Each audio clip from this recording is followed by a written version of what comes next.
have returned, pointing a camera at my fuzzy bed sheets and a wooden wall to give you another review of a remote control aircraft. Quadcopters. You may have remembered my Syma X1 quadcopter video review. If you haven't, you should check it out. It's my most popular video on my YouTube channel, which kind of surprises me, as my channel is not a big channel per se, but it has quite a bit of videos on there, and I guess some people watch them, it looks like. Well, I guess you can't complain if you have any viewers. Anyway, this isn't about the Syma X1. Look for the video for that one. Today we have the Estes Dart remote control quadcopter. This box feels nice and strong. Feel that. It feels well made. Okay, let's take a look around. There's a little window showing what the unit looks like inside. Tiny compared to the X1 for sure. 2.4 gigahertz. The house, I guess, means indoors. USB charger. There we go. I focused in it better. Gyro. Shows all the controls it does. 4-channel. And it has lights in it. And then there's a QR code.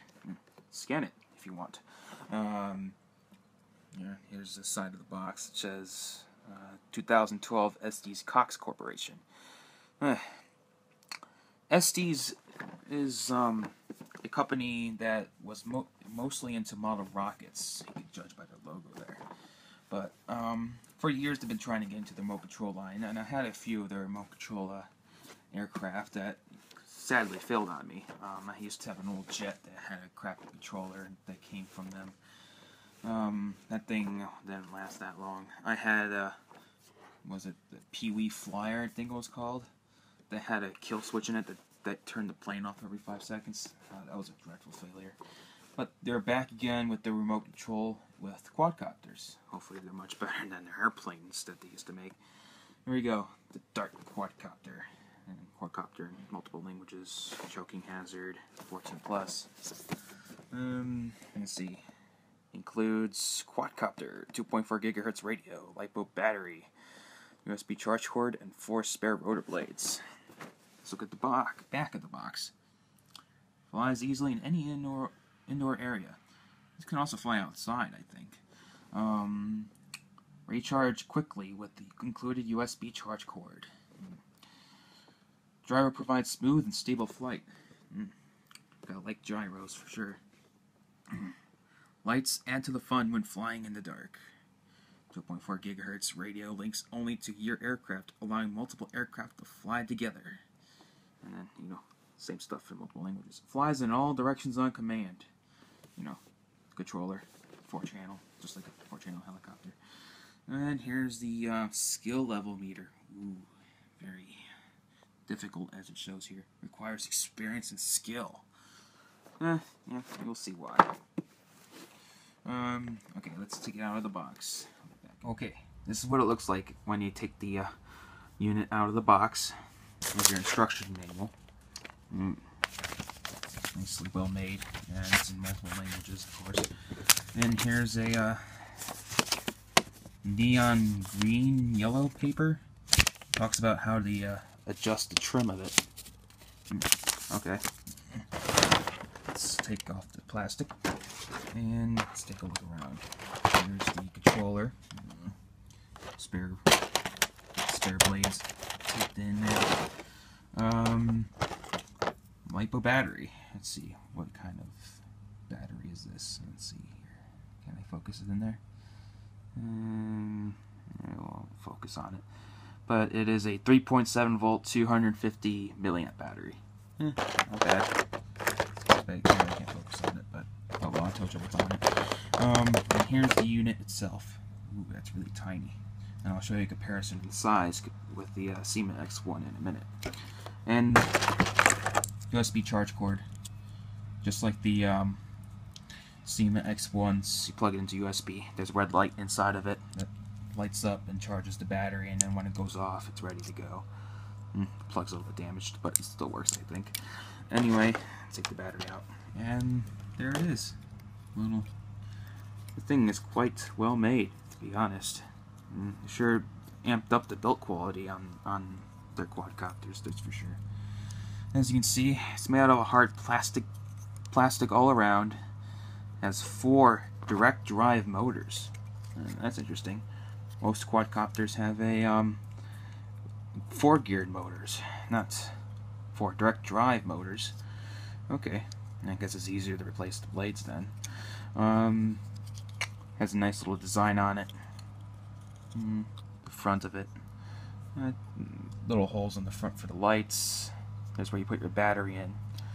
And the plug. Not bad though. Feels very well built and very well made. Let's take a look at the comparison with the Syma X1. There's a difference in size between these two units. It's so small compared to the Syma X1. I could place it right on top of it, and it's about the same size as the X1's canopy. Another design comparison is these are direct drive motors versus the geared ones on these. Also, this feels a little bit more cheaply made, but this thing has dealt with a lot of abuse after a year. That's like when I first got this thing, was when I reviewed it a year ago. It still works, so I can't complain. Okay, back to this. See? Right. Very tiny. Controller. 2.4 gigahertz as usual. Gotta love them. As you see, has the bendable antenna. 4-channel here. Up and down. Left and right. It feels pretty similar. Looks a lot like my old mini Super Cub controller. Looks like an old video game controller turned into an RC playing controller. Digital trim buttons. Yeah, get them click. Power button. So it's not connected. And then the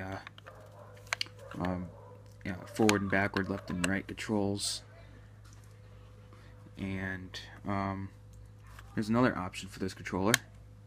Hear that clicky sound? We'll get to that in a minute. Okay, I have the unit powered on, but I'm not going to fly it yet. We'll be doing that shortly.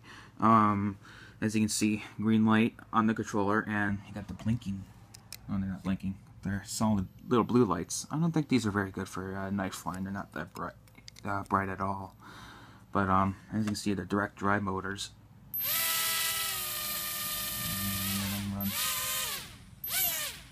And then there's a feature about this controller that I've seen. You press down on the right stick, and you'll see there's a green flashing light. This controls your sensitivity or difficulty of the flying of this thing. This is now intermediate mode, which is what I like to prefer to fly in. Or definitely, when you press down on it again, expert mode, blinking red light. Ooh, that's evil. But blinking red light means you're in expert mode, and its throws are really, really sensitive. This is perfect for flying outdoors in a breezy weather, or if you want to do some stunts or anything like that. Yeah, it's pretty sensitive, but I can't show you right now. The flight video will be coming up shortly now.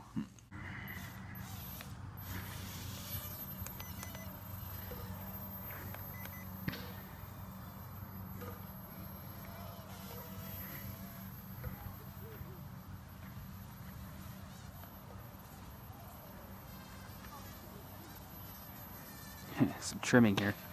Ooh.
Hope I'm getting in the frame here.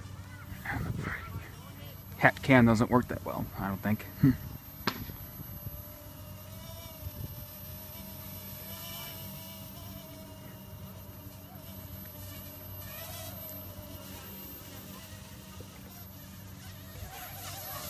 Whoa. Almost knocked myself out with it.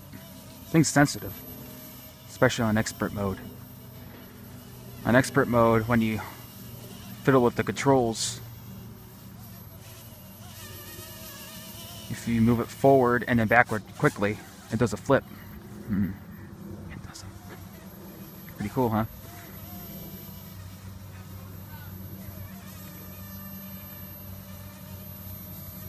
Maybe a good close up here.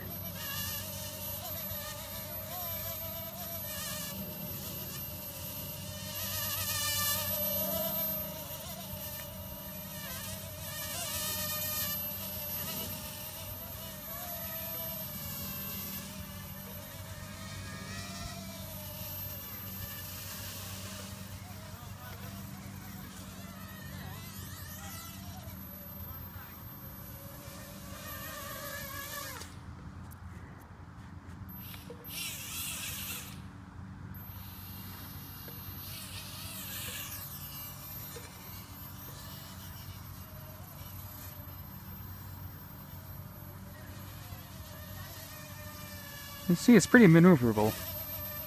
It's a little bit breezy out today, but it seems to be handling quite fine.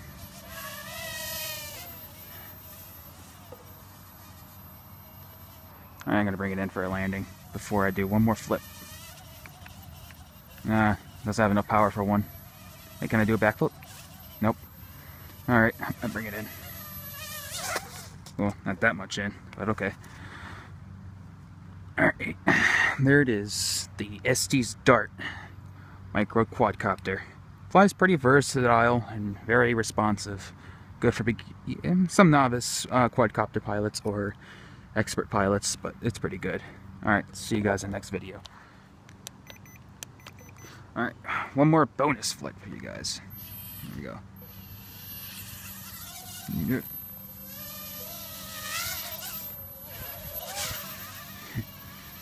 This thing needs some trimming, that's for sure, again. You don't have to trim it all the time, but sometimes you do, because it loses it. Alright, wait. Keeps drifting. Alright, there we go.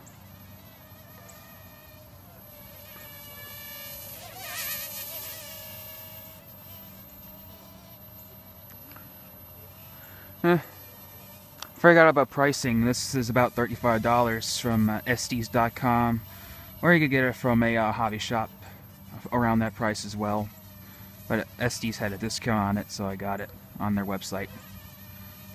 Pretty good. Nice to fly indoors and even outdoors, as you can see. Ooh, it's getting kind of high there. Whoa. Almost did a flip there.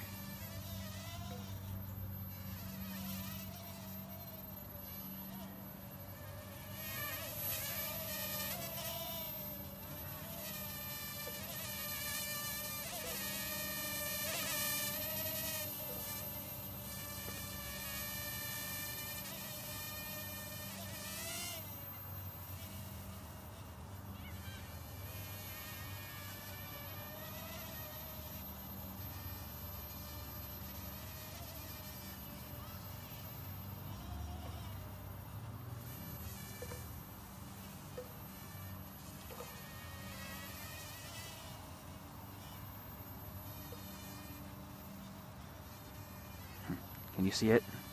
I can. I don't know if you guys can.